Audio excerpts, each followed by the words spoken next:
Good evening, Brimfield. How are you this evening? Hey, everybody.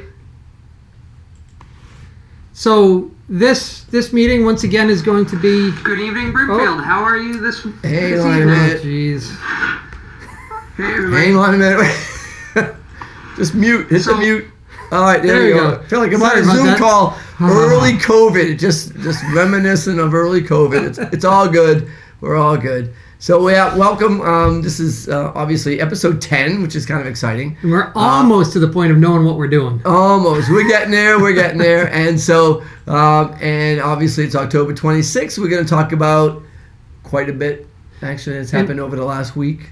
And if I could, I just want to, before we lose anybody that might come in to see, what we're talking about, I just wanted to discuss real quick two items that we're going to talk about in more detail, but for those that might not agree with everything that Paul and I say, which is fine. This is fair. I don't always agree with everything I say, but and I don't often agree with what he says either, so it's all good.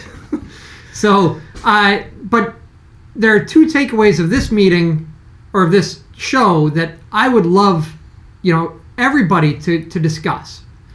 And those two things are, at the last select board meeting, we had two items. The first one was the police chief search. And they set up a selection committee.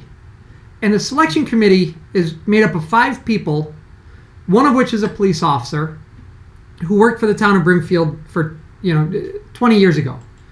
And he's now a police chief. So I'm not taking anything away from him or any of the other people, except we don't have anybody on this committee that knows the department today, from the inside.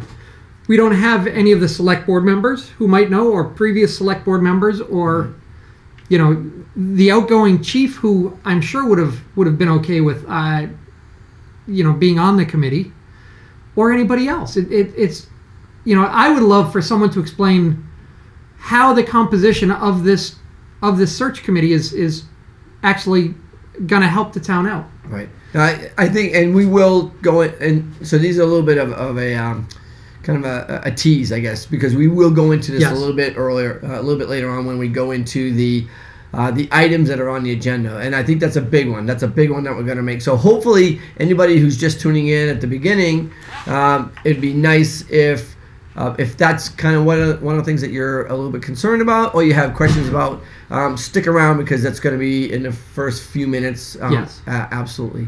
And secondly, is the law firm search. Yep. They had 4 different law firms come in. And we'll go into that. I mean, that was absolutely interesting. Yeah. I'll just say interesting. And I would love somebody to be able to help explain to us how having 4 law firms come in and talk and say whatever they want, but not ask any questions pertaining to how they're going to do something with the town. How does that help the town? Right.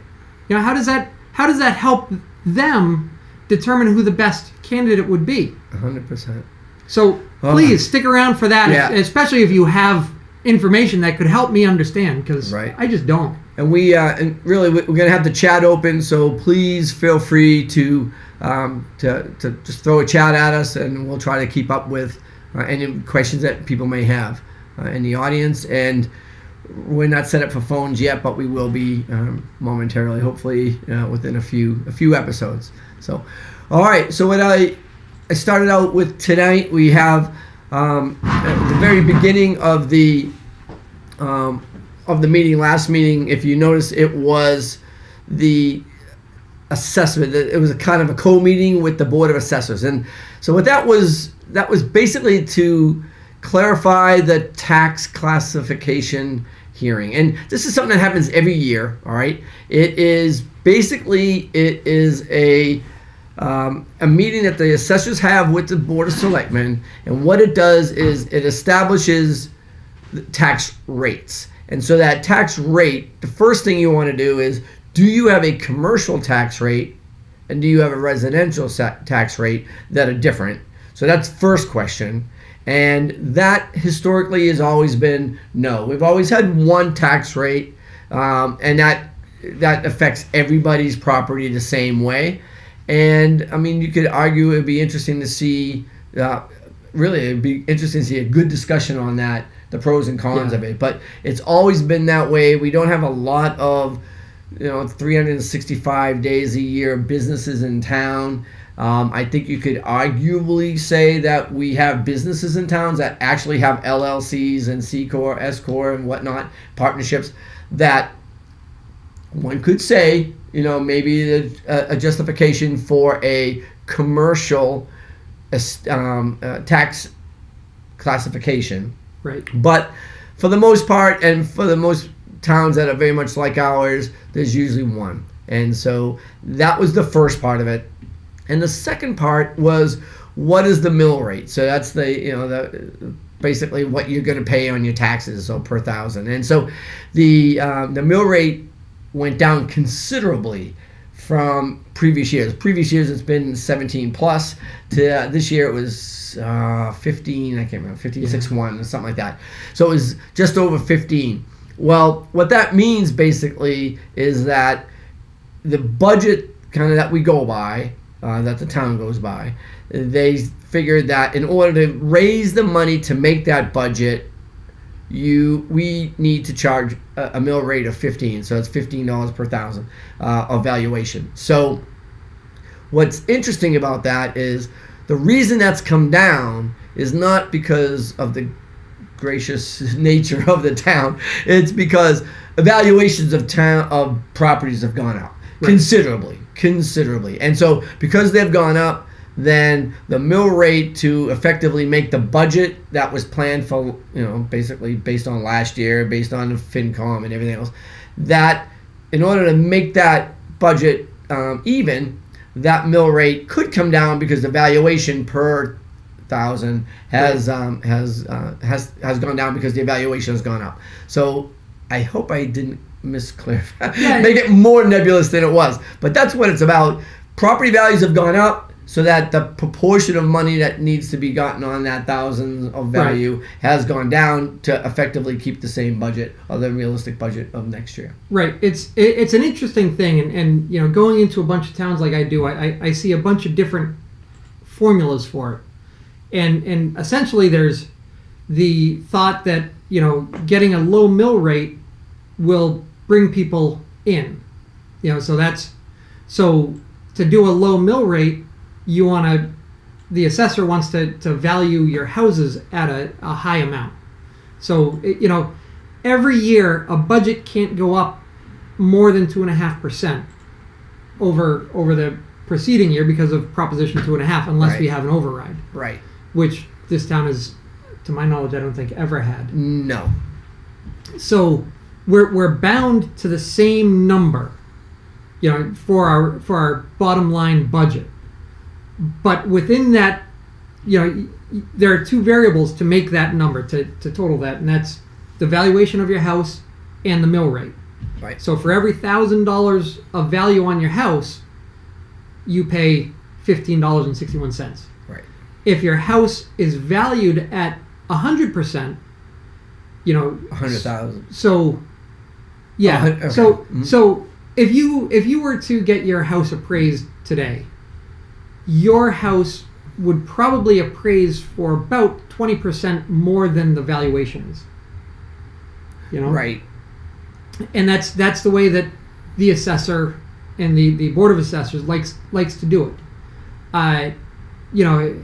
It's kind of tough, but and then we can have a higher mill rate, and I'm not exactly sure why they value it less, probably just to be safe. Yeah, I think there are from what I understood when I talked with Cindy a few years back, is that there are 4 different formulae that you could use to have an assessment of a value of a property, and it takes the structure of the property, the land value, the location, and it kind of makes an algorithm that you have a value of that house. And what they'll do of that property, what they'll do is they'll look at several of them and they kind of take an average of that to kind of give you an evaluation of the house. Now, this isn't the exact same thing that a bank appraiser is going to have. It's not going to be the same thing that you think your house is worth. or that somebody maybe buying the house might think it's worth. So it is an interesting thing, and if I would recommend if you go to the website and you look at the GIS, Brimfield. you can pull up your property and look at your property card, and a lot of that data is in that property card. So again, we should all be informed residents. We should all be informed taxpayers, and I would strongly recommend you investigate your own property just to kind of understand where it's at, what it's all about. And so, actually, thinking about it, I'm going to put out there that my theory on why we have low valuations and a higher mill rate is because they'll get less pushback on your value. So Right. if you disagree with the value of your house, you think that they've overvalued it and they're taxing you too great, then you can take them to land court and do try for an abatement and try all sorts of different things. But if the valuation is considerably lower than the value of your house, then there's not a whole lot that they can do. As long as that valuation is low across the board, Right. then Yeah. If they're using the same program and the algorithm for everybody, then they're going to say it's fair, and there's not much they can do about it. But the reality is, it is good to understand how it works in question and get answers if you have questions. I mean, so that's basically what the mill rate is. So everybody's going to think their taxes are going down. You're not going to see a tax savings. It's going to be the same tax. It's just going to be a relative change. So anybody who's into algebra, you have an x and a y. If the y goes up, the x can go down. You can still have the same z product at the end of the game. So I hope that probably is more. It took longer than the actual meeting, but it's interesting that we have that meeting, and I think that's a lot that people don't even pay attention to. Yeah, and I think this is, another reason to have this show is to hopefully educate everybody that's watching. And we want. There's obviously no explanation for anything that happens at the meetings now. No. So if we can be Right. some of that, hopefully we can be. We can give you educated reasonings. All right, excellent. So now that meeting's over, which this is an interesting point. I'm going to make this point real quick because whenever we've had the assessors meeting in the past talking about the mill rate and the classification scheme, we've always had it as the number one agenda item on a regularly scheduled meeting at a regularly scheduled time, and they just posted their meeting for that same time. And so I don't know why they did it this way, to have it two separate meetings, like have a meeting and then have another meeting. I didn't really understand that. Yeah. Why they did it quite that way. It was just a little bit odd that they had two different postings for two different meetings. Anyhow, it is what it is. We're just going to move on. All right. So this is the agenda, and it was, as they say, a robust agenda. On this particular Monday evening. It's very hard to see, so what I've done is I've kind of made it so that we can see a little bit at a time, because I think it makes a little bit more sense. So what we can talk about, maybe starting up at the top, and we'll kind of go down. There really wasn't all that much beyond after the assessors meeting. There was a board of assessors. They had nominated somebody to fulfill the vacated position, the position that was vacated by Mr. Sullivan. And so I don't know, how long has he got left in his term? Was it a year? I think so, yes. I can't remember if it was a year and a half left in his term. I can't remember what it was. But they were going to fill that, and they did. So that was kind of done. I guess the key word there is quickly. It was. And once again, I don't really understand. I didn't see any of these posted. I may not have seen them, but either the Board of Assessors or the next one, the Historical Commission resignation. The resignation happened officially Monday night, and they already had someone in line to take that position. I have no idea who these people are, if they've been going to these meetings or familiar with it. So I can't really say much except. It seems like everything is rushed through, and they've got people picked out before the position is open. Yeah, it seemed like the Board of Assessors was happy Yeah. with how things went, and that they had posted it, or I don't know. I mean, they were going to look into it, because I think Mr. Soto asked that specific question. When was it posted at the time? Right. And how long was it posted? And how long for? was it posted? And so there are some rules that you should post it for a certain amount of time, and then take resumes in. When the board, in the past, if the board that was had a position that was open, if they came to us and they've already done that legwork and they've already fulfilled the investigation of potential applicants and whatnot, they came and they said, we really like this person, then honestly, the select board, it was just, okay, if you like them, then we should like them, and if we have any questions, we could ask any questions. But honestly, the boards, the committees should do their due diligence and suss out the people that are going to come to their board. The select board should never just say, "Hey, here's a person for your board, have it," and that wouldn't be right. And it didn't sound like that happened at all with the assessors. I think they were very much. They seemed like they were very in tune to what happened, and the personnel or the particular person that they nominated for that position seemed to be much agreeable to them. Yep. Yep. Okay. As far as the historic, that was a little bit different. I think what was interesting to me, and maybe I got to look back at the tape one more time, is they voted to accept the resignation of the position at this meeting, and then 90 seconds later they filled it. Right. So that was interesting to me. Like, there wasn't a posting for that. There's just no way there could have been a posting for that. Just because they only vacated the position literally in the same meeting that they filled it. So I don't know. I mean, that it didn't give anybody an opportunity to kind of hop in.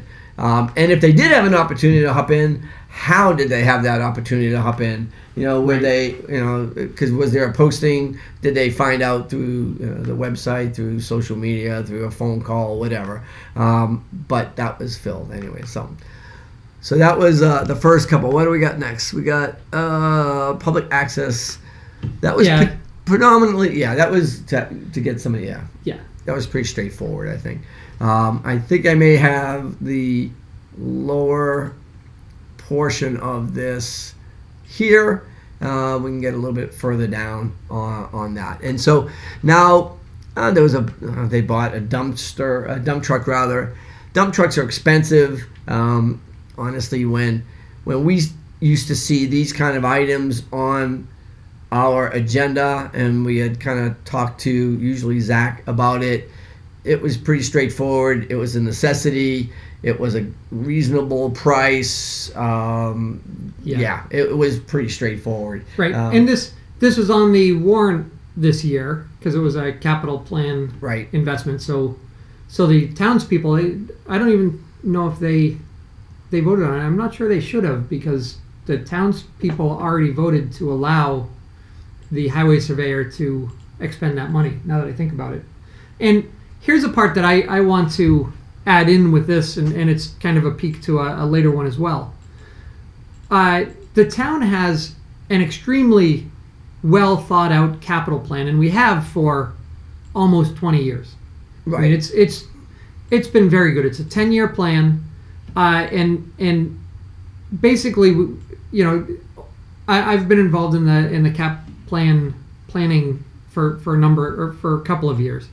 And it's neat to go to these meetings, because what you see is a lot of big numbers, and on those numbers, every year some will move forward, some will move back, move up and down in price. But Zach and the highway department and our mechanic Jim, town mechanic, have done amazing for this town. Right. And just from 2021, fiscal year 2021, so 2 years ago, was the earliest one or the closest one that I could find. Fiscal year 2023, which is the fiscal year that we're in now, had the six-wheel plow truck for $230,000. Right. So that's what the town has been anticipating for the past 10 years. is a $230,000 investment. Well, Zach was able to find with Jim a used dump truck, and used is important here too because the newer trucks are more the diesel systems are more prone to breakdown, and it's stuff that only the manufacturer can fix. Right. So they're trying to get really good used ones from before the diesel. So Right. they had $230,000, which they've been planning for, and this one came in at $144,000, Right. which is a good $70,000 less than budgeted. Yeah, significantly. Yeah, and I think it is important to realize that, these are the guys, like when you have a go-to guy, these are the go-to guys for the town. If they need that dump truck or they need that pickup truck, that plow truck's broken, they need that thing to be functional.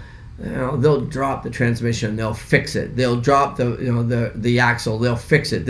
They keep these things going far beyond their years. Oh, yeah. And so when they say this is worth money, it's worth the money, and we can maintain it, we're going to get X amount of years afterwards, you got to take them at their word. They're just that good. Yeah. Just that good. So, as one more quick example, I don't want to kick this too much, but Sure. Probably in 2021 or maybe 2020, Jim, we were supposed to get a brand new 10-wheel dump truck, which was supposed to be about $290,000. Jim, one winter, slow season for him, if there is a slow season, rebuilt the whole truck. Right. And it cost him $70,000 in parts, and we had to pay his salary. But it was $70,000, and he said, we don't need to buy this truck, kick it back another 10 years. Right. So that was $250,000, more than $250,000 that they just said, we fixed it for less than $100,000, Right. an old one, and we're good. Just unbelievable jobs. They are the go-to guys. Agree. Yeah, it's good to have the guy working for the town. There's no doubt about it. One Yes. iota for sure. All right, what do we got next? We might want to come back to this. So it was okay. I'm just going to fade this over here for a second. So the flea market recap. I even have a clip somewhere, but I'm not even going to show it because it literally was 30 seconds. And basically what it said is that the 3 shows provided $79,000 towards to the town. I don't even disagree with the numbers. I have not seen any numbers. I don't know, but that was the recap. The reality, that's not a recap. So what a recap is, if you own a business, and a lot of people out there own businesses, but even if you don't, the common sense is you say, all right, this is what happened during these shows. This is what our expenses were. This is what our income was. We noticed an increase in vendor tickets. We noticed a decrease in vendor tickets, whatever. We noticed an increase in public. Well, even in the public walking through. I mean, it just was the gestalt of it was like more people were here than ever before. Or it was a little bit slow on this one. It was and it was better on this one. Those are the kickbacks that we used to get. When we asked for a recap, we asked for, what was the traffic like? What was a problem, and what could have been done to solve that problem? What could be done next time? Whether it was, okay, well, we started too early on letting people in this field because it created a traffic jam. We didn't have enough people on here to maintain traffic, and that was an issue. Or so and so didn't have, they weren't set back far enough, and well, we talked to them, and that's all set. So those are the feedbacks that we wanted to know. The other thing that's important is that the 3 shows that happened this year are not on this fiscal year. All right, May goes on last year. So if you want to compare fiscal years, you got to take July, September of this year, May of next year, put them together and compare them to May and then last year's July and September, because the fiscal year starts on July 1st, and unfortunately it's just the way it is. That's how every town operates. And that's how it's always been compared in the past. So if this year was better than last year, it was those 3, not the 3 in the same year. It was the 3 in the fiscal year. So, to me, there's more questions than answers with this recap. Because it was merely, for every detractor that says that the town doesn't make money, we made $79,000 this year. And there, I don't. Yeah, they made. It sounds like they did. Let's just say they did. So, but there are questions with how that number gets parsed. Exactly. So, every year they have made money. I think there are hidden costs that aren't well tracked in town that would reduce the profit, or not the profit, but that offsets the money. net. I mean, so The net, so yeah. they're going to make a certain amount of money, and there's a certain amount of money that it costs in a town. And historically, it's been safety. I mean, let's just face it. That's just the elephant in the room. It's always been safety has been one of the costs that the town eats, expecting that the benefit to the town will kind of offset that. And anyway, so that's the way it's supposed to be derived. And the town doesn't eat the safety costs. The costs do come out of the vendor permits. So just so everyone's aware. Wait. The costs don't come out of the vendor permits. The vendor permits go into the general fund. Yes. And the vendor permits pay for the vending, permitting, administrative paperwork, and the administration and the giving of the paperwork. Because vendor permits only, the cost of a vendor permit only covers the administrative costs of making that permit happen. Right. Then it goes into the general fund. And that's all over there. Then we have over here, we have the police costs that the town has historically accepted. And these are all the police costs that come out of the general fund as well.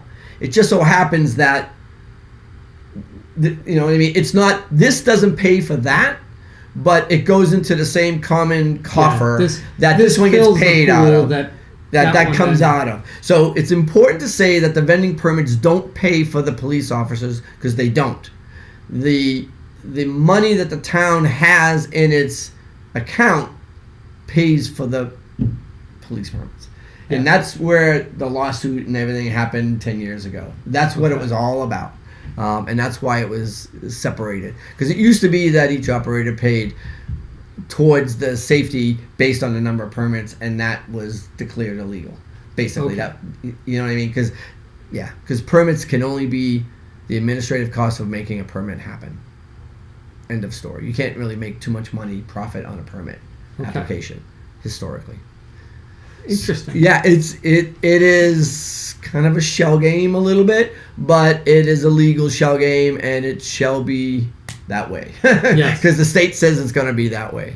But there are a lot of numbers that 79,000. First off, I take offense at the way it was even introduced, because the statement was, for those people who don't think that the flea market has any positive effect on the town. I don't understand it. I like the flea market. I've always worked with flea market owners. I am a very strong pro-entrepreneur kind of guy. I think that if you got it, and you should be able to use it. I don't need to be pulled wool over my eyes. I don't need wool to be pulled over my eyes. I don't need that. I don't need to be told that I think that I don't want to have it. I don't want this like, oh my God, nobody wants the flea market. That's not true. That is absolutely not true. What we want is transparency. What we want is to know what you guys are talking about, because the reality is, if you go back to the October 11th delineation, the chair said, oh, this is what the account is. He was wrong. He was all over the place when he tried to actually describe what we just described as far as the revolving account. And the reality is, if you can't understand it, and then you probably shouldn't be talking about it. This $79,000 as a profit to the town has a big asterisk next to it. And what we need to do is find out what it means. And when we were on the board, we had meetings with certain individuals and operators, and we said, what does it mean? And they're like, well, you know what? It's not a bad number. But we had this many requests for vendors, this many realized, or we had this many requests and we had to get more because we had more than we expected. That's what we want to know. Is this show growing? Is it contracting? Is the foot population growing? Is it contracting? What's going on? And we wanted to know that stuff to help the local businesses. Right. You know, and it is just this, you know, this fallacy of, you know, you people don't want the Flea market. the flea market here. Yeah. It's there isn't that divide. There You know, really isn't. People, I understand both sides, you know, and it's a business, and you should leave the business owner alone. I Right. agree with that, but I also agree that I'm trying to get to work, and it's a pain in my butt to get through Right. traffic.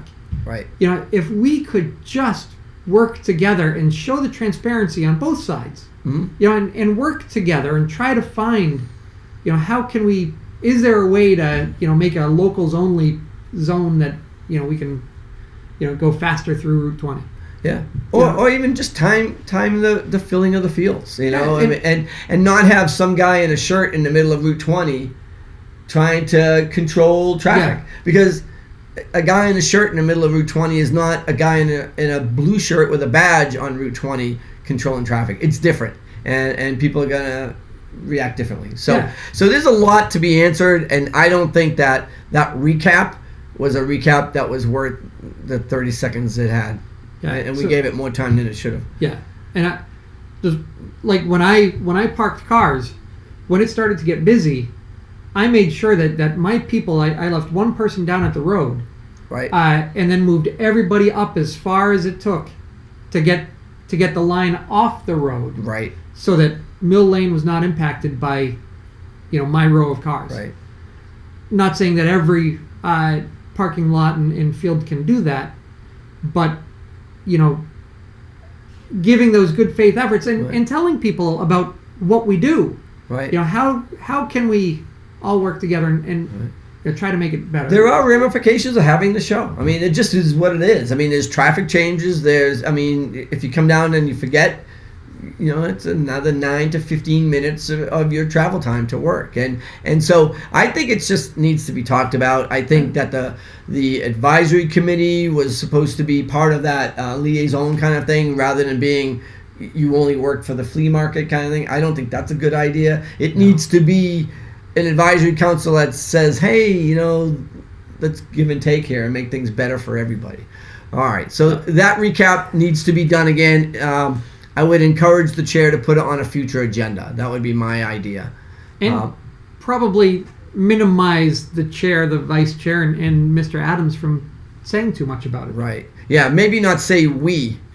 When you say we gave the town this, that's probably not the best way to do it. Anyways, the age-friendly disability. Yeah, I thought this was great. This was basically the Pioneer Valley Planning Commission came in, and they came in after they were somewhat thwarted a couple weeks ago by not being on the agenda the way they were supposed to be on the agenda, which I thought was anyhow. I think we talked about that a little bit. That was kind of a slight. I didn't think that was appropriate, but no, this was Everybody a good walked meeting. away happy. And Yeah, this was a good meeting. I thought it was good, and the town kind of took ownership of the of that part of hopefully that resolution that they adopted for the Pioneer Valley Planning Commission and the disability.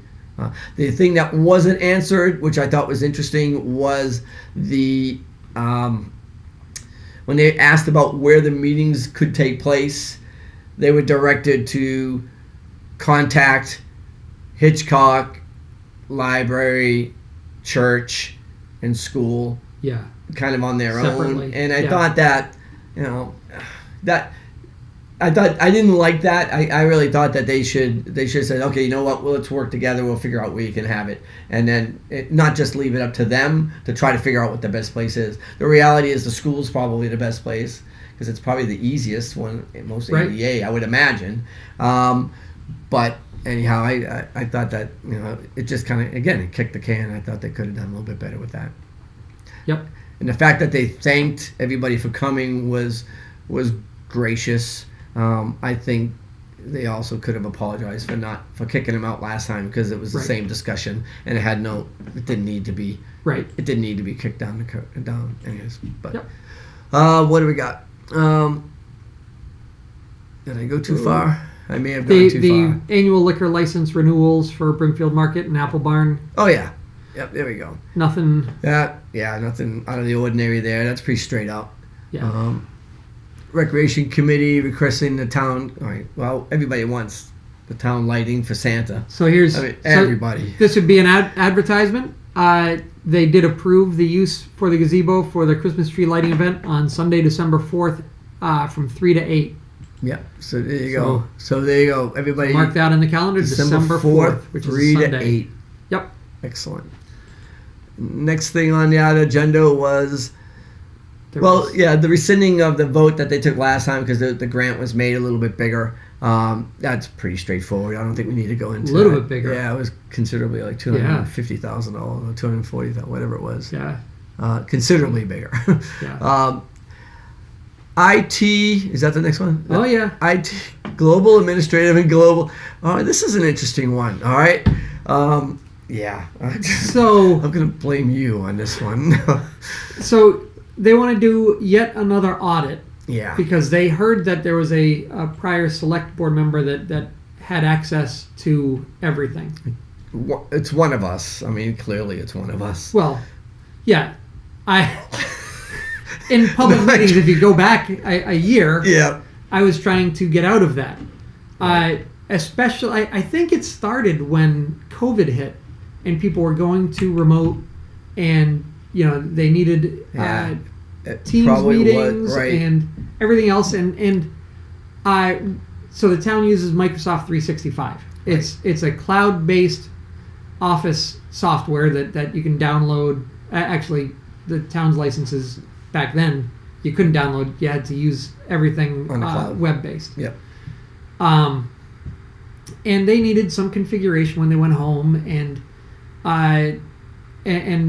it was taking Tantasco a little bit more time than it probably should have. But at the same time as we were asking, every teacher was asking to help with Zoom. Right. So Right. There was a lot going on. There was a lot going on in the IT world. Yeah. During 2020, Yeah. 19 into 20. I have my own business. I use Microsoft 365, and all my employees are remote. So we were already set up for this. Mm-hmm. I was able to, talk to them, get access for Office 365, and manage, them coming and going, and any password issues, any stuff like that, I could reset all the passwords, and that's all that happened. Right. As an administrator in my Right. consulting life, I administer servers all the time. I deal with sensitive data all the time, and I'm a trusted consultant for several municipalities. Right. So the fact that this is now being an issue, just again, I would say a couple meetings ago we talked about the definition of obstructionism, and I think this is just purely what it is. And just instead of focusing on their issues, they're going back and saying, oh, there were standard operating procedures that weren't followed. Right. Well, Yeah. It's here in this town, let me tell you, there are stuff. My first day as selectman, when I got elected and won the election, that night I had to go down and fix a door. I'm Right. pretty sure the standard operating procedure for who's supposed to fix a door Right. doesn't start with the selectman. It was a test. Yeah. But anyway, and you did all right. I mean, it swung the wrong way. It didn't lock. It's okay. Balance isn't all that important. But you did come down and try. So no. Yeah. No. But I have to say, like in the past, being on the board, we used our own personal emails, and we were always told, make sure you don't use the personal email. Set up something separate. So I set up one on Gmail that was just for work, just for this particular select board rather, and that way everything was on that, and it never kind of crossed into my personal or my business. The reality is we knew that wasn't the way to go. We were working on trying to get set emails we had it for the administrative assistant. We were trying to get it for the town. But the reality is when you have boards that change a lot, and honestly the expertise of the board members may or may not be in IT for those board members that are coming on at any one given time. And the reality that wasn't. anything my forte, to be honest. And then when you came on, it's like, all right, well, let's get the selectmen all to have their own, which is, again, this is rudimentary, and it should have been done a long time ago. Should be standard operating procedure. Exactly right. The IT development in this town happened over the last 7 years, I would say, and it happened very quickly during that time, but not quickly enough. I mean, there was just much more to do, and it's still there not still done. is a lot more to do, to be quite honest. But it had to be done, and it was done in dribs and drabs. And the reality is, the inference, or the implication, I should say, I guess, of that particular agenda item was insulting. I didn't take lightly to it, honestly. I thought it was over the top. Yes, there are things that need to be tightened up, and I 100% agree. But at the time, Mr. Doyle's personal credit card was on file to keep the town running because they didn't have another option, and they wouldn't take another option. They wouldn't take a routing number and a check number for an account number. They wouldn't take anything but a credit card on file. So setting up Teams, which was required for COVID, and we could do different things. Yeah, we had to pay for one of them, however we paid for them. Zoom, Teams, it didn't So matter. Teams was used because it's just an add-on to the Microsoft 365 suite. Right. So that's how Teams came about. And yeah, it had to be done quickly. We didn't have a credit card. We didn't have anything else. Finally the town got a credit card. Right. And it's, with the the administrative assistant to the select board. Right. But going back to IT, I do have to comment that it looks like, did you do something with your IT skills? Because the screen looks a whole lot sharper this week than last week. I'd rather not talk about it. No? It's amazing what you've done. All right. Well, what happened? I put a screensaver on my computer, and I forgot to punch out the little hole for the camera. All right. So, all right. I don't have a lot of administrative assistants around me like you apparently do in your world to punch out the little holes on my screensaver. So it's a little bit less grainy than it was. I'm hoping last 2 weeks ago. Oh no, last week. Last week. Yeah, I apologize for that. That was totally my error, and that was on me. Now I'm thinking we might need to audit this a little bit more deeply because I'm a little bit questioning now. All right. Yeah. So the SAMS number was the next thing that was on there, and and once again there was some sort of suggestion that somebody did something wrong, and it was all messed up. We've gotten funds from there before, so it wasn't an issue. And looking into it, on April 4th, 2022, so this year, a couple months ago, the federal government stopped using the DUNS number to uniquely identify entities. DUNS is just another Dun & Bradstreet. They use it in the state, but they don't use it in the Fed. So now entities doing business with federal government need to use the unique ID by SAMS, which is another, group. Right. So this occurred this year, so it wasn't a prior board. It was, the chair or the vice chair could have known. Right. As could Paul and I, who were on the board at that time, and so it was an oversight, but it's not a prior board, and it's not anything that was done improperly. It's a mistake, and this is the idea of a rural select board. I mean, the reality is the revolving door, the continuity. It's just hard. It's just very hard, and to have blame on somebody didn't know that that unique number had two different, a different name and a different address. Well, how could that have happened in the first place? I don't know. I have no idea. Is it someone to blame on a board? I don't know. Was it a mistake? Yes. Could it have been avoided? I don't know. I really don't know, because there are so many things where you come on and you don't even know how you're supposed to act for the first year, which is really why I see some of these newly elected members like raising their hand and doing this and doing that. I'm like, I didn't know jack when you first start off. It's very hard to kind of get the system going. Some would say after 6 years you still didn't know jack. 6 years, actually 6 years. You're right. Yeah, I know less now, I think, sometimes than I did before I started all this. That's true. That is true. But Maybe we've kind of beat the Yeah. IT. So anyhow, there's going to be an audit, which I think we relish because Yeah. the reality is it's not like anything was We done relish, wrong. with the exception of, once again, it's going to cost the town money from some coffer, Right. and it's just Right. a waste of energy. Right. Well, in reality, it's going to show what we already know. The person who puts a credit card on is the administrative person that they have on file. Yeah. I mean, is anybody going to be surprised with that? And, until it comes off, what are you going to do about that? I mean, there are levels of administrative tools, and I do agree that there needs to be a hierarchy of who can do what. I do agree with that, 100% agree with that. But, this was the first time it was even being used outside of the administrative assistant's office. Right. The first time was since COVID. Since everybody has had.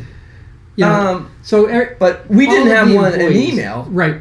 The select employees. board didn't. Right. Yeah. Okay. So it has been used, and as the administrator, yes, I had rights to everybody's. I guess I could change passwords. I'm not sure if I could get in. I guess I could get in if I changed someone's password, and then went in.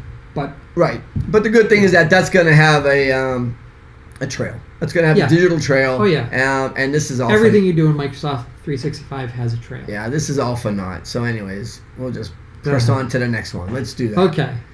What is the next one? Social media policy. Yeah. Okay. We probably press Did on they to the even next. discuss that? No, they just said that they really want. This is a primary focus. Going to be number one. Okay. Just for the record, I think you can go back and if you search social media, we've talked about it. We actually started looking at other towns that have had or some kind of boilerplate social media policies because we did agree that it needed to be done. We didn't think that we would be able to get it finalized for the personnel policy handbook because that was a little bit more pressing.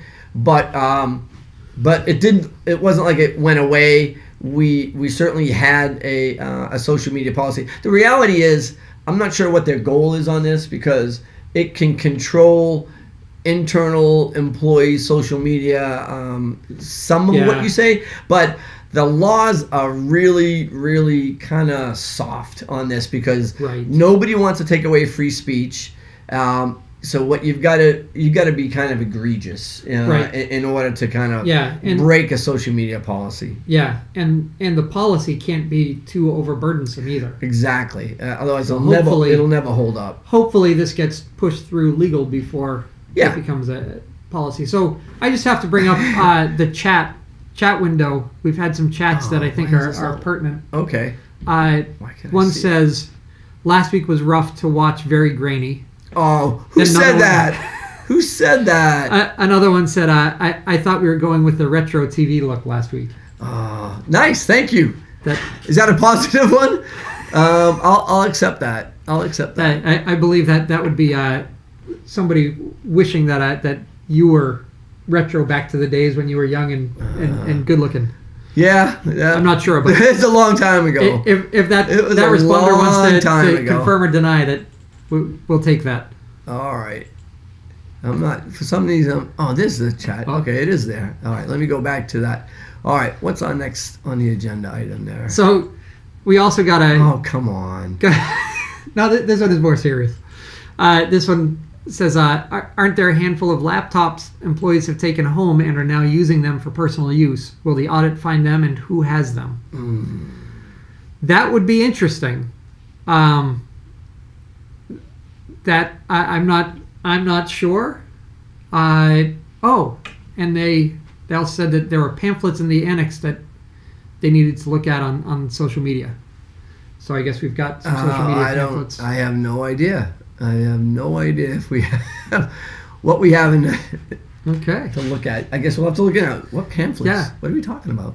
Do you know? I don't really know. Was that said at the meeting? Because I guess I missed that if it was. But, going back to the laptops, there are 28 laptops in town, plus or minus, that were bought from the CARES Act that there are questions about where they are and how many of... There are. So I have to say that I did submit a Freedom of Information Act request about it, and then I kind of called back a little bit because then I talked to one of the select board members and I asked them to maybe look into it a little bit, because honestly, this ought to be an accountability issue. It ought to be straightforward what the answer is, and I don't think I need to do a Freedom of Information request for every little piece of factual data that we ask for. So I have not gotten anything back, but I have been told that it is in the works, that someone is doing a little bit of research, and we should find out where those 24 plus laptop computers are. We should know where they are before they become outdated and need like Windows 11. I'm assuming they're on 10. Yeah. Right, probably. So when Windows 11 or 12 or whatever it is comes out and they need an update. 11's out. 12. Well, we'll see what comes out next. Yeah, so, no, we need to know where those are, because that's extremely important. To me, there are two problems with that. We should never have bought them under the auspices that we did. And because I just don't think, I don't think they really qualified for a CARES Act. Yeah. And I don't think they were absolutely necessary for the generation of information to the public via remote means or whatever. I mean, I'm not sure how you justified them under the CARES Act. The other thing is that they, under the CARES Act, they needed to be implemented by the December 31st date of 2021, and clearly they have not been. Right. Because otherwise they would have said that this is where they all are. Everybody's got one, and so if I do not get a response back in a timely manner, I will ask that particular select board member if I may go ahead and just kind of bypass that and just go with the Freedom of Information Act, because I think I will do that. So yeah, quick answer is we don't know where they are. So yeah, nobody seems to. Right. Just for the and record. For now, I would like to dispel saying that some of them are at home being used for personal use. We don't know that. No, not at all. So, no, I wouldn't go there at all. Not one Right. bit. No, one bit. So it's the chat came up and said that that's what the chair said at the meeting about the social media policy. So it sounds like you could go into the annex and ask for the pamphlet about social media policy. All right, I'm gonna have to look. I missed when I kind of went through that the second time or whatever. I missed that part of it. There are a lot of social media policies out there, and there are some that are better than others, and most of them are relatively vague. And the reality is, most of them are they're extremely difficult to litigate against or to use in an HR setting, unless you are going over the top on your media posts. The animal control services, I think that seemed to be... Yeah. They're working on getting an intermunicipal agreement, which is very good. Yeah, I think that's a good plan. And I think that the chief was integral in that at the beginning. Yes. I'm not sure if he's still, but he was. No. Community compact grants. So there are like 4 items here that are all basically they should just be 2. One is to acknowledge that there was a grant, and then one is to use the grant. Right.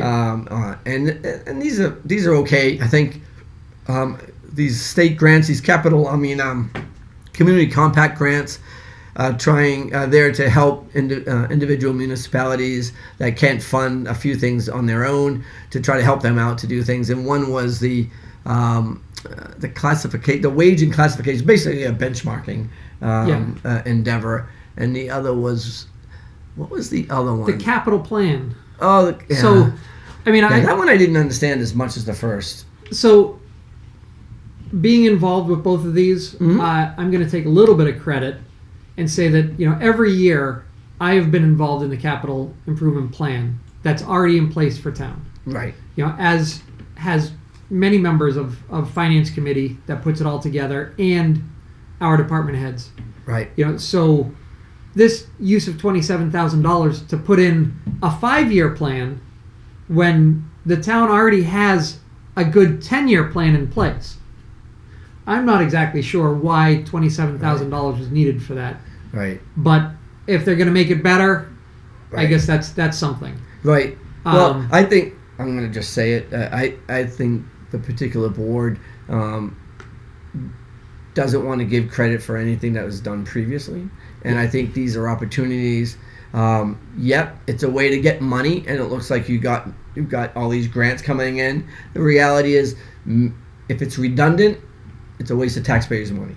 Now, I'm not saying that other towns aren't doing it, because they are. They're taking this money out of these state funds and they're using it for this. Personally, if you're doing something that's redundant and at the tax, because this is state taxpayers' money being used to do this, for Right. me, there's an obligation to make sure that you should be damn well ready to use it appropriately and not abuse it. And yeah, I don't think every town looks at it that way. I think they say it's, and this board, I have to say 100%, this board is guilty of saying there's free money on the table. There's money on the table. We're leaving money on the table. I've heard that 1,000 times in the last 6 months. The reality is it's not free money. It is not money on the table. It is taxpayers' monies that we've already put in to our state, and we hope that it's being used appropriately. And honestly, I don't think 24 laptops when they were bought, or particularly maybe reinventing the wheel for a capitalization plan, is necessarily the best way to go. But hopefully something good will come out of it, and maybe the FinCom can grasp some sort of information from it that they didn't have before they had it. I don't Right. know. I don't Well, know. and the same thing goes for the wage and classification plan. Right. I mean, we did a benchmarking finance committee back in, I think, 2018, Right. where, we spent a lot of time on that. The finance committee did. And we looked at the matrix to figure out who our, correct comparable towns are. And I hope they look at all that. And, Right. my fear is that once again, this board won't give any credit to anything, especially that I touched, or Paul. Right. Uh, 100%. and It's tepid. but this finance committee, with me involved, spent a lot of time and effort and came up with what I think is the best approach to finding our comparable towns.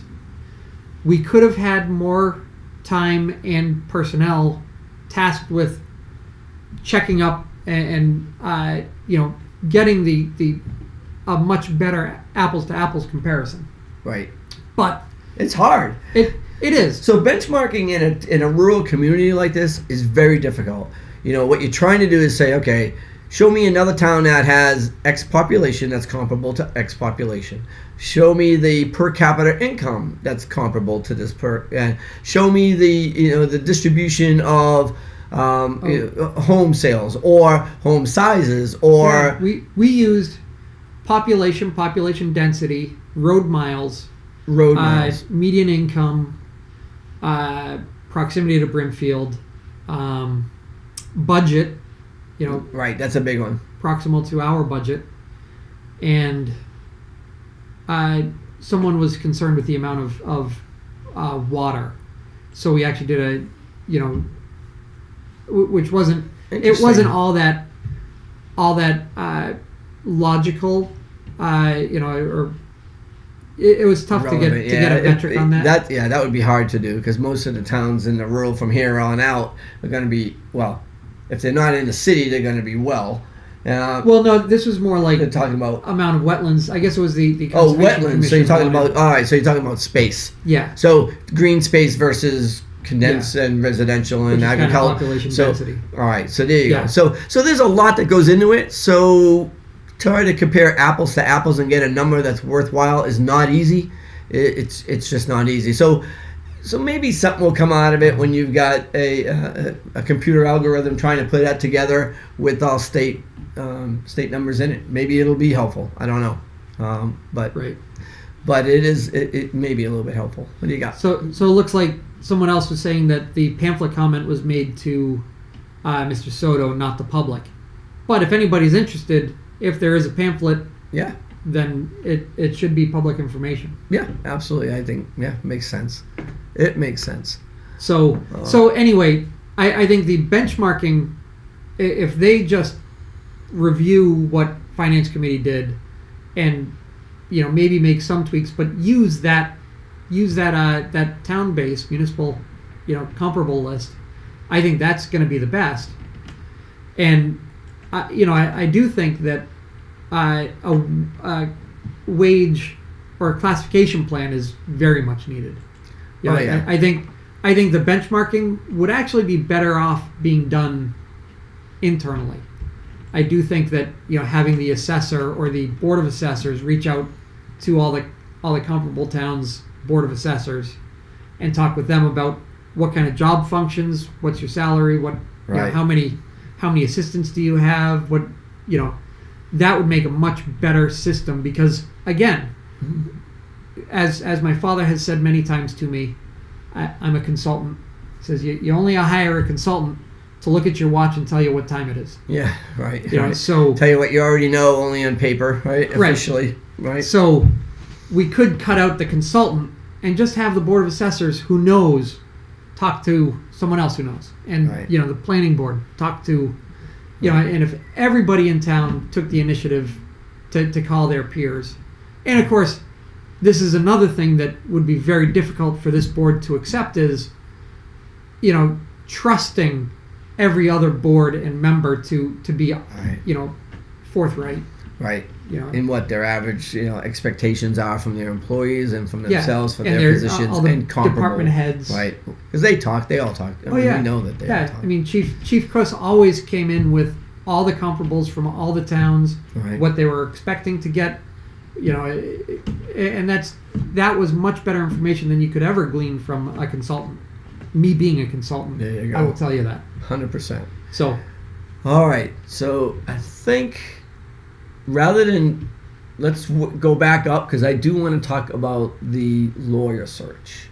yes. All right, because I think, and that's kind of a little bit up at the top there. So, so I thought this was interesting because it went back and forth to there were 4 law firms that were brought in, which I guess these are the interviews. The interviewing process for each one of them, and the first one was Mr. Kopelman. I thought he gave an interesting history of himself and whatnot, and I don't know if we want to go on. We don't really need to talk about each one individually. However, I do think that there were several that came into 4, and they came back in and presented why they should represent the town. And I thought it was really interesting because a lot of the talk was about what they could do, how much their experience was. Some of them have been in the state for decades. Some of them have been in the state for 2 years. Right. And yet, they still felt very comfortable talking about state open meeting law and state litigation for certain things. There was another one. This was the ex-mayor of Chicopee and a city councilor of I thought he said was it it's Springfield? Springfield. Yeah, because it was Tim Ryan. Yeah.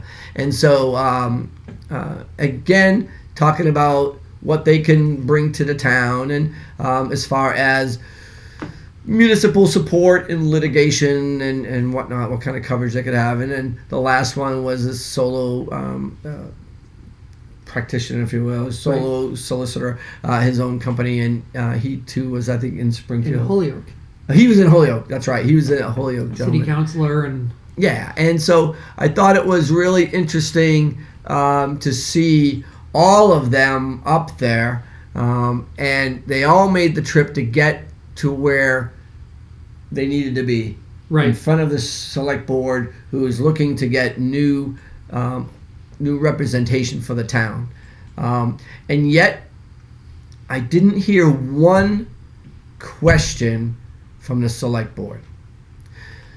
I just want to say that anybody out there who's ever been in business, whether it be or a managerial level in any department whatsoever, if you're hiring somebody and you want to have an interview with them to kind of get an idea where they're from and what they can bring to the table for you, you gotta have a question. And that's just being polite. One question. Yeah. So one thing that I noticed in the agenda, it doesn't actually say interviews. I'm not exactly sure.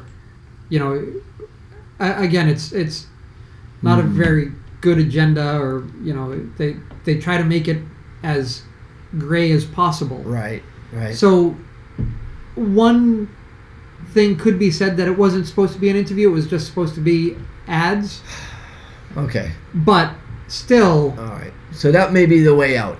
The reality is, you should have asked each one of them something. You know, what can you bring that we don't already have? You know, what's your experience with a rural community?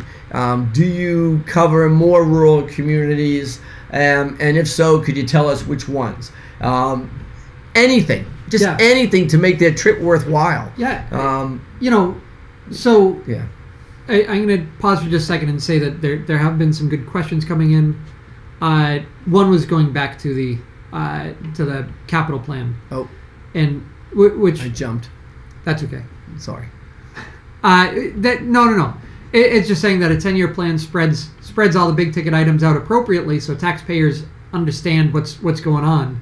Moving to a 5 may change that. Right. You know, and there'll be more surprises. Things happen a little bit quicker. Yeah. 100%. So hopefully we maintain the 10. Somebody else says nice video, looks better than last week. But it's all right. So then some questions which you started to answer was what in your opinion makes good town legal counsel? All right. Good question. To me, I mean, I really appreciated KP Law, and I'm not really sure what the hesitation is with them. KP Law is, you know, has more municipal clients than anybody else in the Commonwealth. You know, they're very well represented throughout the state, and that right there says they've dealt with whatever we're dealing with. Right. You know, and not only that, but they have specialists in everything that we may be dealing with. You know, and when we started, you know, Mr. Kopelman himself was starting his firm and was representing us. I'm sure he was more of a generalist that you know spent a lot of time doing stuff. And then over the next couple of years, we became more of a land use type client for them. Interesting. At the same time that Jonathan, boy, why can't I think of his last name? Silverstein. So, Jonathan came on. He was a land use specialist, so he was our, you know, project manager or client contact for many years. And now that he has left the firm, we've got Michelle Randazzo, which blends very nicely because in the past couple of years, we've had a lot of personnel issues. And I should say in the past 2 years. We've had, and I'll even say we had some issues that we had to deal with. I'd say 2.5. Yeah, I agree with you. 2 years is good. You know, so I would expect, you know, going to the next questions, which is what questions should we ask? I mean, I would expect to look at our most recent past. This is a time to be critical of our past. Say we've had a bunch of personnel issues. Right. We've had some land use issues. What else have we had? Open meeting law issues. Right. So, you know, I would want to hear, and I heard it from some of the law firms that they knew open meeting law. Right. Others, the woman who was only here for 2 years, she was very good with public safety, and she said that, right. and that's going to be an important thing coming forward, especially with our police chief search, right, and our and just the changes in the laws. Absolutely. You know, so she knows those laws. She knows how to deal with a police committee. You know, I'd like to know what other people are doing to ramp up for that experience. No, agree. I think you know, she also stated that the open meeting law was comparable between Arizona, where she's coming from, and Massachusetts. Yeah. The understanding of the open meeting law, and I think several of them said, you know, the understanding of that is to avoid ramifications of having it being a problem. So they're one of those, like, be ahead of it, not trying to fix it afterwards. And I thought that was very good of them. And I think at least 3 or 4 of them said that. They did talk a lot about litigation, and so the reality is, so let me just so when you have a lawyer firm that is on basically on either you have hired them to be your lawyer, or you have them on a contingency, or you have them on as needed kind of a basis. It kind of depends on how you set it up. The reality is, if you have one that you set up to do all your stuff, 90% of it is going to be simple. All right, they're going to say, yep, do this, do that, interpret your bylaw for the next meeting. You have a question about this, how do I do that? And they'll give you that answer like that, and it's done. They make money. It's easy money. They don't make a lot of money, and that stays. Where they make their money is litigation, things that are drawn out, that they got to do more research, that they have to do a lot more homework, and they have to have other people help do their homework. And the reality is, each one of them understands that. So you may say, oh, wow, they're really only charging us this much an hour for the day-to-day stuff. Well, they're going to get you if you have litigation. They're going to get you if you have to go into the trenches a little bit. Right. So you need to know, how do you do that? So you ask them that. What are your rates? What are your rates going? If this is the scenario or this is the scenario. We used KP Law during. I used it during EEE and COVID a lot.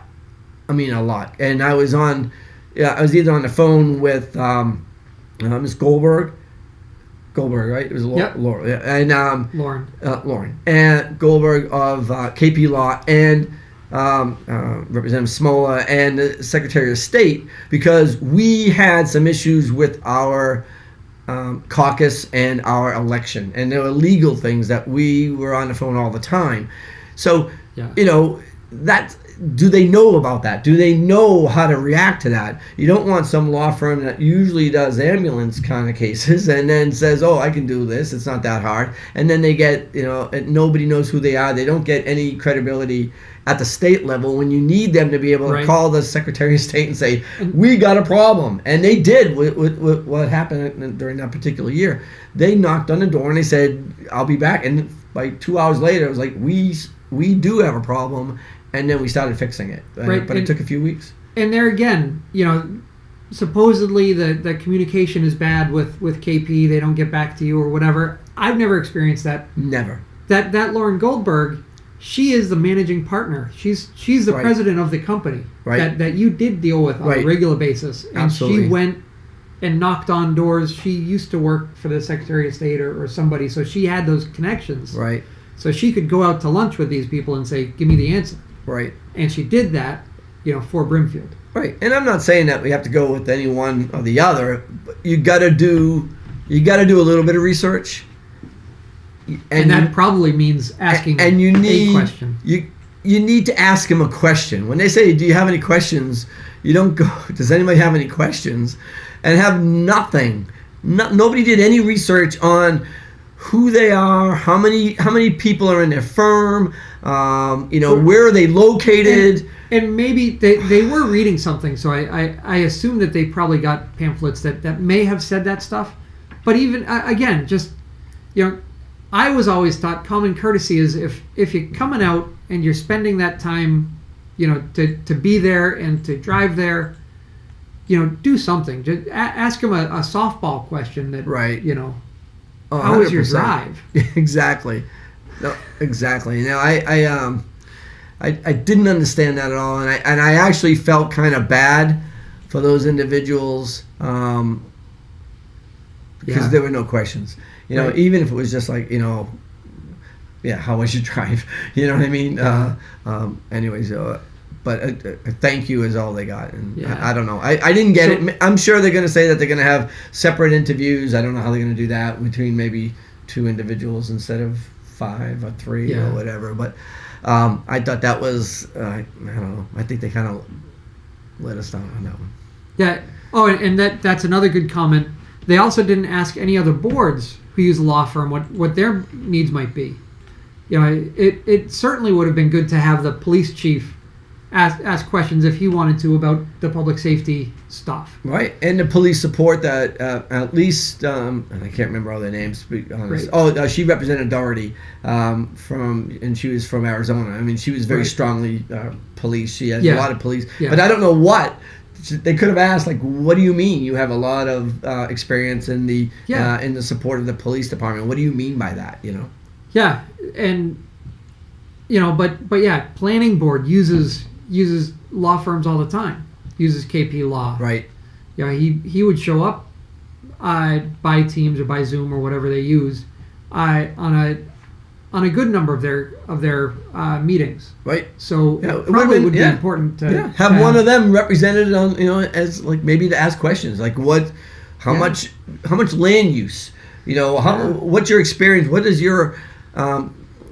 your practice have as far as experience in solar.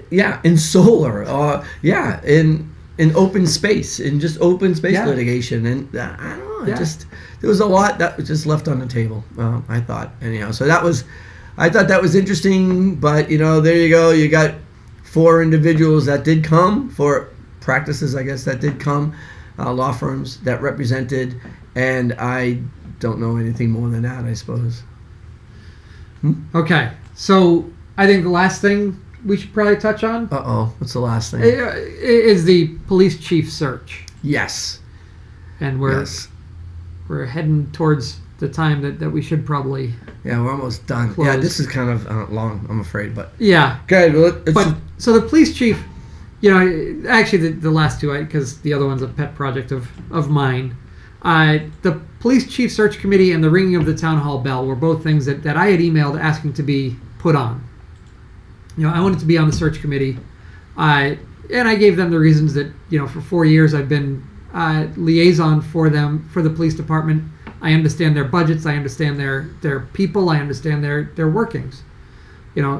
I thought I made myself pretty good about why I might have some positive suggestions. But instead of doing any sort of call again, they didn't post this. They didn't ask for applicants. They merely went down the line and said, okay, everybody can pick somebody that they want on. right. Which, I'm gonna probably say that at least 1 or 2 of them were political appointments. Like I never thought that I would ever say that in a Not in about a town. municipal Yeah. small town, but we did get a lawyer, which is good. We've got a lawyer. We got a doctor. a professor. A professor. Yes. Okay. But again, somebody maybe that has had experience on a search committee in the past. Yes. Yeah. At a higher level, at a university level or a departmental level. I hope. I don't really know. Right. But I'm assuming that. I mean, but at least it's somebody who understands what it is to interview somebody. They gotta have that kind of understanding at that point. We didn't hear at that any level. reasoning for any of them. No, we did not. So we're really blind on this. Right. And we also got the Sturbridge police chief, which is another good choice. Right. Then we have a guy who's been trying to get less town coverage and more state coverage. So that's kind of curious. Right.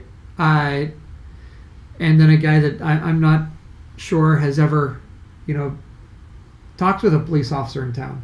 I'm not sure which one. I'm trying to think of who. Freeman. Yes. Yeah. No, I think yeah. And I may be wrong about that, but honestly, I when you put together a committee to look for somebody at a high level, department head, you should have probably somebody who knows the department, and obviously the chief ought to have some input on selecting his, hopefully his replacement, because it makes sense. Or if not him, at least somebody from the force, because you just need that. Well, and where this is such a small town, and our public safety works well together. Mm-hmm. The fire chief, the emergency management director, Right, they gotta be in the same building together. They should have a little bit of say, and plus they know the what's people going that on. are applying. I mean, this is a small group. You're not going to get, And I could be wrong as far as where you're going to pull from, but the reality is a lot of people know each other, know somebody who knows somebody, and you need to have that. But the familiarity of the department, even. Right. Just, how it works. The expectations of it. Yeah. But I think to just put somebody on there because you think, the emergency management director.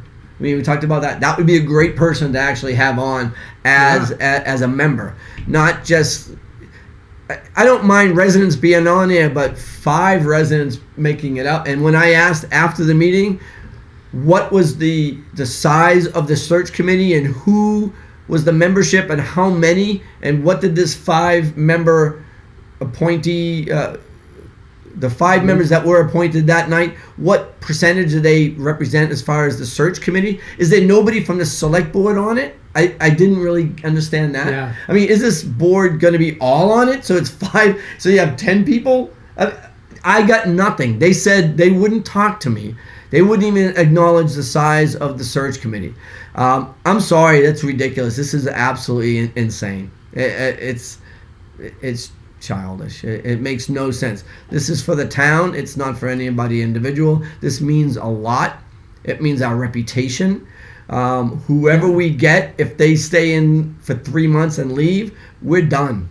We're not going to get somebody else. So it's got to be good. It's got to be good, and the people that are on the committee need to be extremely aware of what they're trying to fill. Right, and our guys, we have. I've said it 1,000 times. I'll say it 1,000 more. We have one of the best man-for-man police departments in the state.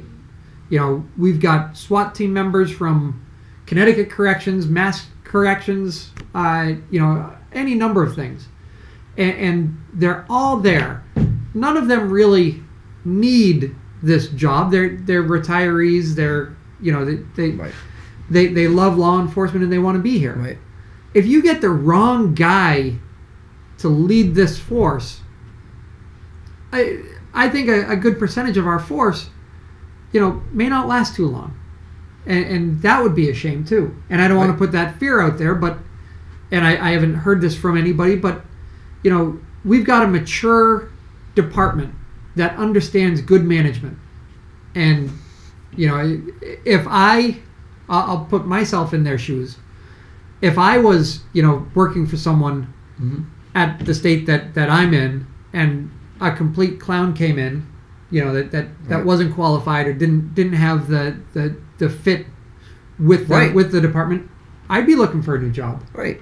I mean, you look at the police department; it's 95% people that have between 4 and 10 hours, 15 hours a week. I mean, these are people that have other jobs and they're doing this usually because they like the chief and they like their job, they like what they do, they're around here, they like the town, they like the environment, so you're going to lose that. Yeah. You're going to lose that camaraderie, you're going to lose that amicability, you're going to lose that, it's going to be tough. It's going to be tough. What they will find out quickly is how good a chief and a manager Chief Kuss really was. Right. And I do like the comment saying that this should have been put together 2 months ago. He's done at the end of November. Seems late in the game. Well, it was brought up. I mean, it was brought up 2 months ago. I remember talking about it in a meeting. I don't know if we had our hands up to talk about it, but I do remember it being talked about at some point that there was going to be a search committee. And the trouble is you gotta they meet every 2 weeks. And the reality is there's robust agendas after robust agendas that have agendized that have other things that are going to be at the forefront. And the reality is that this got kicked down. This got kicked down the can. I would hate to have seen what would have happened if I didn't write that email. I mean, I don't want to say that's the reason why it got put on the agenda, but my 2 items that were on my email were the last 2 items added to the agenda. First off, I got to give you this. You got something on the agenda. That was like more than I've gotten in 18 months, and when I was even a board member. So, no, I got to give you a kudos on that. That might be my first time. That might be your first, yeah. Nice job. So the last one before we go, think there's another comment, but I don't even want to read that. Okay. I I don't want to go there. So the last one is the ringing of the bell, and this to me is just a shame. And I could be wrong on this, but I just feel like it's a personal attack on me because it's something that I was primarily responsible for. Of course it is. The board, and it could be the previous board that did it. Is the decision to start ringing the bell was made when Paul was chair and Michelle Shea was the vice chair, and it was myself, Ryan, and Carolyn Haley. Right. So, they might just be doing it for the whole board that they don't care for. Right. But whatever the case is, halting it because they're not sure it's safe. If they looked at the meeting, we had an engineer who was familiar with the building, look at it some more and determine that there was no issue whatsoever. Right. The issue could be, and I am guilty of this, would be ADA infraction where I let some family member ring the bell, which required them walking upstairs. So I don't think that's an ADA. Maybe it's safety. Do we have hand banisters on there and that kind of thing? But it doesn't. Just because you can't get a wheelchair up to the bell tower, I'm not sure that's. We shouldn't have allowed the public up there. Unless you can let all the public up Everybody. there. Yeah. All right. I can give that. Well, the reality is, this is the old bats in the belfry argument that happened way back. Remember? Right. Oh, we shouldn't go up there. There are bats up there. I was like, from somebody who's never been up there, never set foot up there, and had no idea. And so, all right, well, maybe having the family not go up there was maybe that was a little bit of an oversight. But looking back, I think they actually. The family they members appreciated it. very much appreciated it, Yeah. and that's why I did it. Right. And I'll take that lump. Right. But, saying that it was wrong for everybody that passed away, that's completely wrong. Right. There are set rules for how to determine, and it was any veteran of any military service, Mm-hmm. or anybody who served the town for 10 years. Right. Were able to, so if you're an employee of the town or if you were on a board for 10 years, I would not qualify. Right. And- Right. And You can drop right now. I'm not going to ring the bell. no one would. So, just so you know.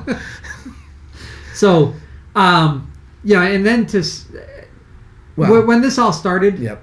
one discussion was to have it rung at the church, which has a bigger bell.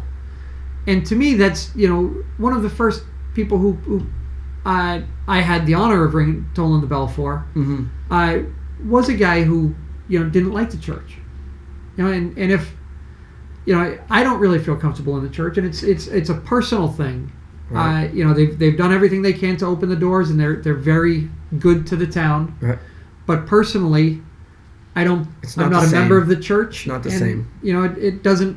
If my church rang the bell for me, that would be one thing.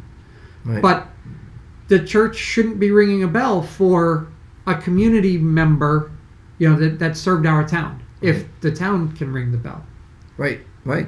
There you go. know. Yep. It was in play already. You don't need to necessarily change it just because you want to change it. Right. I thought that was I don't know. It'd be very interesting to see where they go with that. I'm not very. I don't know. We'll see where it goes. I have no idea where they're going to go with it. Yeah. So I think that kind of concludes things. So let me get to some of the more important things. We've got the Crumbling Foundations. They're having a meeting again October 26th. So it's Saturday, right? Yes, this Saturday. Right. What's today? Today's when? Oh no, that's tonight. No. That's tonight. Oh, I was thinking today was the 24th, all day long. Oh my God, I wrote the 24th. So you're either there or you're not. I guess. Sorry about that. I was thinking it was. All right. Well, you are there or you're not. I mean, I tried. The October newsletter, that's almost out of date. I believe I saw something that said the November newsletter. Come is now on, out. isn't it? I did not get that memo, so I did not update that. So we'll see what I'm sure Eva's going to text us. Eva sends small print advertisements and they're killing me. All right. So we got the Thanksgiving. It's a giving thanks. So on November 18th at 11 a.m., they're going to give thanks. She did not say where. I'm assuming it's at the senior center. Yes. Yes. And so if you want to pause that and then crawl up to the screen and make it bigger, I'll let you go ahead and do that for the specifics. There's a lot there to read. Let me see. I've got another one here. Another one from the senior center. There is an open enrollment for Medicare, and I think this is important. I don't want to make light of this. If you have, this is the time where you need to get active to try to choose a plan that's right for you. I would contact Eva at the senior center, and they can make an appointment to make that happen for you, because that's a very important thing not to let go by during this open enrollment time. We've got, let me see, another one. Oh, this is a big one.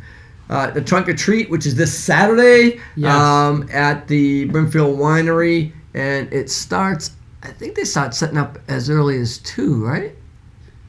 I think that says 2.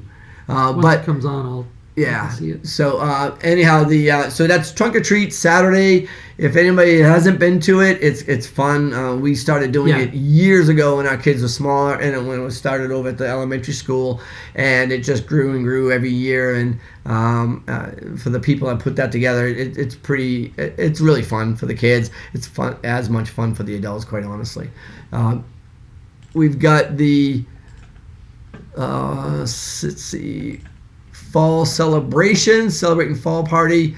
This is Friday, October 28th. So this Friday. So at 11 o'clock, and I think that is at the senior center as well, I do believe. Yeah. All right. I'll leave that on for a second so people can read it. Next, I've got a reminder from the Brimfield Athletic Association that basketball signups close on the 29th. So they got to get things done. No late signups will be accepted. Please contact the Brimfield Athletic Association to get signed up for the basketball leagues coming up. And they are looking for coaches. Of course, they're always looking for coaches, and it's fun. It's very rewarding. And if you have kids in it, great. If you don't, it's still rewarding. The coaching it's always been fun. We've done it several years in a row. It's been a learning experience. Even if you don't know anything, it's still fun. For contact information, we know everybody should know BrimfieldMatters@gmail.com. We're on Everybody Facebook. should know that. Everybody should know this. Facebook, we're at obviously Brimfield Matters. Just YouTube, we do a Brimfield Matters, and subscribe please to the show, and we would appreciate that. Our next episode is right down there, episode 11, and it's going to be on November 9th, which is 2 days after the November 7th select board meeting. And so I think that's all we had to say. Was there anything else? Is there a November 7th select board meeting? I think there is. Yeah, I think there is. So we're not doing next week? Oh, I think I put that in before we started doing the weekly one. All right. So, all right, I'll tell you what. Everybody, give us a big thumbs up. And if you want, we're going to do, whether you want to or not, we're going to do one on a weekly basis. We will absolutely do the one following each meeting. And in between ones, we're going to try to do something that's a little bit more, hopefully, town-oriented and a little bit community-oriented for that. I have heard that the Cemetery Commission, Mr. Wales, is ready to talk to us next week. All right. Oh, sweet. All right. Well, then we're going to have an episode next week, 6:30. Okay. Right? We look it won't forward. be as long as this one. No, sorry. This one went a little bit long, I'm afraid. But anyhow, we'll see y'all later. We'll see you next week. All right. See you next week. All right. Have fun. Do we have...